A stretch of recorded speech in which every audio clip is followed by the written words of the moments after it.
Welcome to Cotality's Housing Market Update for October 2025, brought to you by onthehouse.com.au.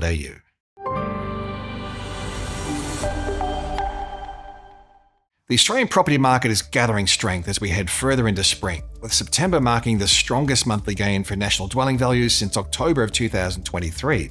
Our national index was up 0.8% in September, led by a 0.9% increase across the capital cities. On a quarterly basis, values were 2.2% higher, up from a 1.5% lift in the June quarter and double the 1.1% increase seen over the 3 months to March. In dollar terms, the September quarter rise was equivalent to just over $18,000 being added to the median value. Growth has once again become broad-based, with every capital city and rest of state region recording an increase in dwelling values over the month, over the quarter, and over the most recent 12-month period. That being said, some divergence in the pace of growth is once again starting to emerge.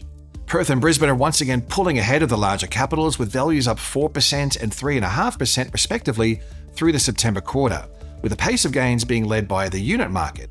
Darwin is showing an even stronger run of growth, with housing values jumping 5.9% over the past 3 months. Each of these cities continues to show a severe lack of advertised supply. The number of homes for sale at the end of September was about 53% lower than average in Darwin, 45% below average in Perth, and down 31% in Brisbane. At the same time, estimates for quarterly home sales are tracking at above average levels, demonstrating a clear disconnect between supply and demand.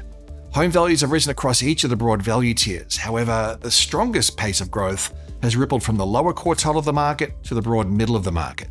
This is likely a reflection of increased borrowing capacity, thanks to lower interest rates, which in turn could be supporting demand at slightly higher price points. Across the combined capitals, lower quartile dwelling values were up 2.6% through the September quarter, compared with a 2.7% rise across the broad middle of the market and a 1.8% increase in upper quartile values. Moving our focus to rental markets, the national vacancy rate slipped to a new record low in September, with only 1.2% of Australian units and 1.7% of houses estimated to be vacant and available for lease in September. The renewed downtrend in rental vacancies has been accompanied by a re-acceleration in rental growth. Cotality's national rental index rose 0.5% in seasonally adjusted terms through September, taking the quarterly change to 1.4%, the highest since June last year. The bad news for renters, of course, is that rental listings are continuing to trend lower, tracking about 25% below the 5-year average in September. Perth is once again leading the major capitals in home value growth with a 1.6% jump in values over the month, taking the quarterly rise to 4%, which is the strongest quarterly change in a year. Darwin was the only capital to record a faster rate of appreciation, up 5.9% through the quarter. The market continues to be supported by a severe imbalance between available supply and demand. Listings are tracking 45% below the 5-year average, while sales activity through the quarter was estimated to be 6.8% above the 5-year average. Such a disconnect between supply and demand continues to support vendors with strong selling conditions. Homes are staying on the marketplace with a median of just 12 days. The spring selling season is shaping up to be a strong one, with vendors definitely back in the driver's seat.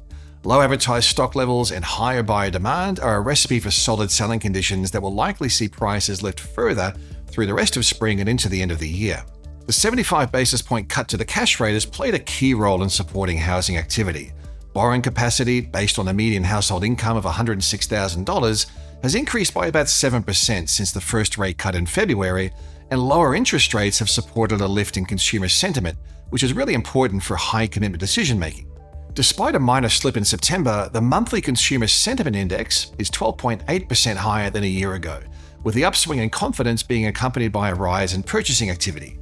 Real wages growth is adding to sentiment and to savings. At 1.3% per annum, inflation-adjusted wages growth was at its highest level since June of 2020, and it's about 2.5 times the pre-COVID decade average of just 0.5% per annum.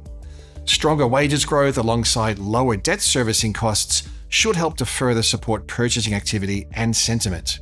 A tight jobs market is another factor supporting demand and borrowing capacity. The unemployment rate held at 4.2% in August, and the underemployment rate at 5.7% hasn't been this low since 1991. Although labour markets are expected to loosen a little, the low unemployment rate and real income growth should add to support for housing demand and higher prices. With the expanded home deposit guarantee going live on the 1st of October, The opportunity to get into the market early with as little as a 5% deposit and without the added cost of lender's mortgage insurance is likely to be popular with prospective first home buyers. We expect to see high levels of demand concentrated around the new price caps in the coming months. We could see the value of houses in well-located areas, recently unlocked by the expanded caps, surpass the new price caps quite rapidly. As at the end of September, 50% of Australian suburbs had a median house value that was at or under the new price caps, and 93% of suburbs had a median unit value at or under the new price caps.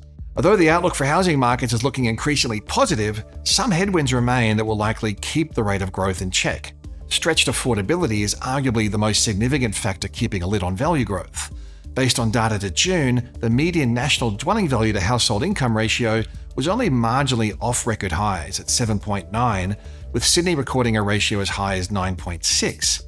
We also have some renewed uncertainty around the path of inflation, given a higher than expected monthly inflation indicator reading for August, which could push back the timing and extent of further interest rate cuts. There's plenty to keep an eye on as we move through spring. You can keep up to date with all our property sector analysis at the Insights pages of the Cotality website.